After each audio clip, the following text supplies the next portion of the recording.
الصلاة خير من النوم. السلام علیکم ورحمۃ اللہ وبرکاتہ. آج کل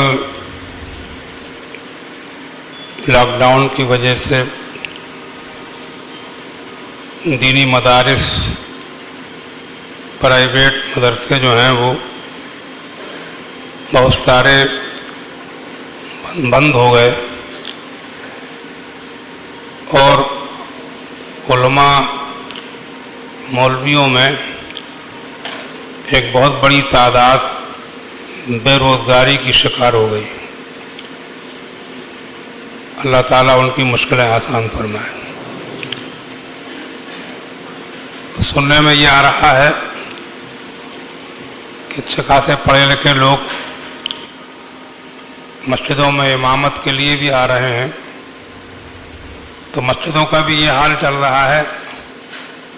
کہیں کوئی جگہ خالی ہوتی ہے تو 10 15 لوگ، بلکہ اس سے بھی زیادہ سننے میں آئے ہیں، جمعے کی نماز میں پہنچ جاتے ہیں. وہ لوگ کہہ دیتے ہیں جمعے میں آئیے، جمعے میں آئیے. کئی جگہ ایسا ہوا کہ بہت سارے لوگ بیچارے پہنچ گئے اور ان میں سے کسی کو نہیں رکھا. یہ ہماری قوم کا پبلک کا حال ہے. بلکہ چناؤ کرتے ہیں تو ان سے تقریریں کرواتے ہیں، نعتیں سنتے ہیں. نہ علم کی قدر، نہ عمل کی، نہ تقوی کی، نہ طہارت کی، نہ پڑھائی کی، نہ لکھائی کی. بس ان کو اچھی آوازیں چاہیے. یہ بھی سننے میں آیا کہ کئی لوگ بیچارے جمعے کی نماز میں پہنچے تو ان سے کچھ جگہوں پر کھانے تک کو نہیں پوچھا، تو ان سے یہی پوچھ لیں کہ آپ نے کھانا کھایا ہے کہ نہیں. تو میں سمجھتا ہوں کہ اگر نہیں بھی رکھنا ہے تو اپنا ایک جو اسلامی اخلاق ہے اس پر تو قائم رہنا ہی چاہیے. آپ کی بستی میں کوئی آدمی آیا ہے تو وہ آپ کا مہمان ہو گیا، اس سے آپ کا کوئی معاملہ اگر نہیں بھی پٹ رہا ہے لیکن مہمانی کا حق تو اسے حاصل ہی ہے. سمجھا آپ؟ ویسے بہت خرچے ہوتے رہتے، طرح کے چندے غیر ضروری، اور ان سے یہی پوچھ لو کم از کم کہ آپ کے پاس کرایہ بھی ہے کہ نہیں، کہاں سے آئے ہیں. ان کی بے روزگاری سے ایک ایسے سمجھو کہ جیسے ناجائز فائدہ اٹھا رہی ہے پبلک مولویوں کی.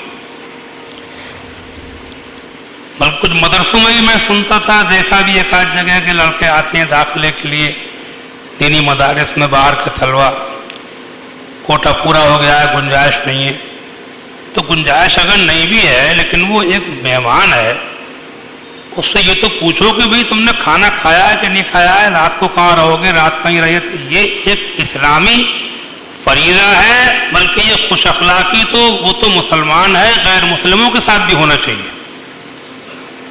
سمجھے نہیں؟ آپ کی بستی میں آپ کے یہاں کوئی آدمی آیا ہے، کوئی بات آپ کے نہیں بن رہی ہے، لیکن کھانا کھلانا، اس کے رہنے ٹھہرنے کا انتظام کرنا، یہ ایک اسلام میں بہت ضروری چیز مانی گئی ہے. ایک حدیث شریف میں تو یہاں تک حضور نے فرمایا، صحیح بخاری و مسلم کی حدیث ہے، من کان یؤمن باللہ والیوم الآخر فلیکرم ضیفہ.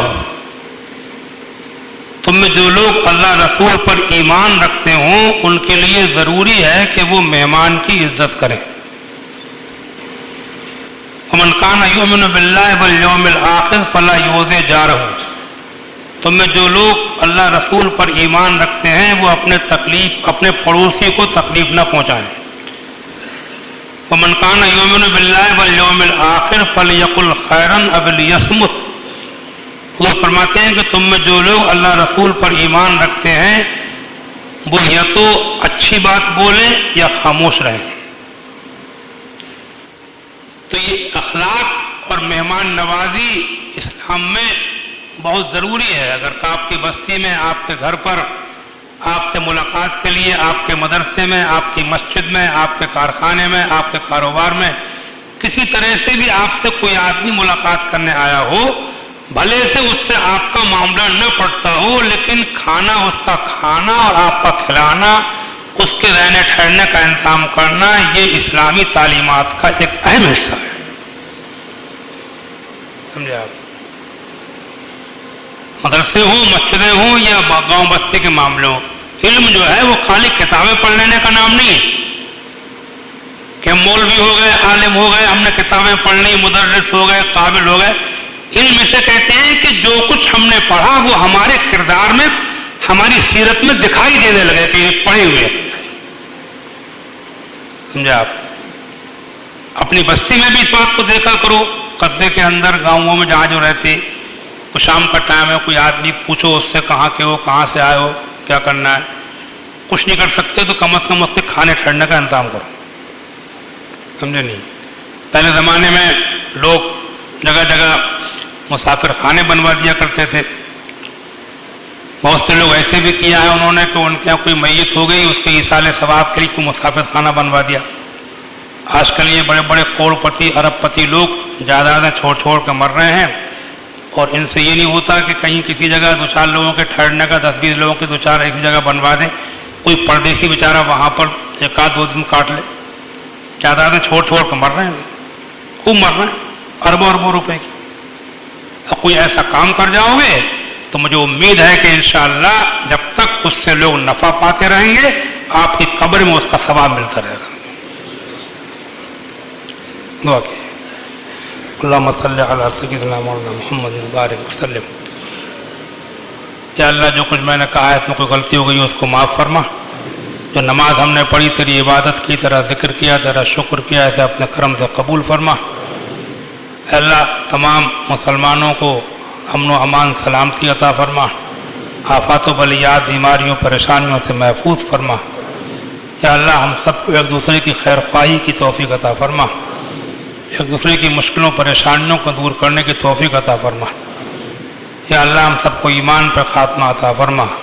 جب دم واپسی ہو یا اللہ لب پہ ہو لا الہ الا اللہ.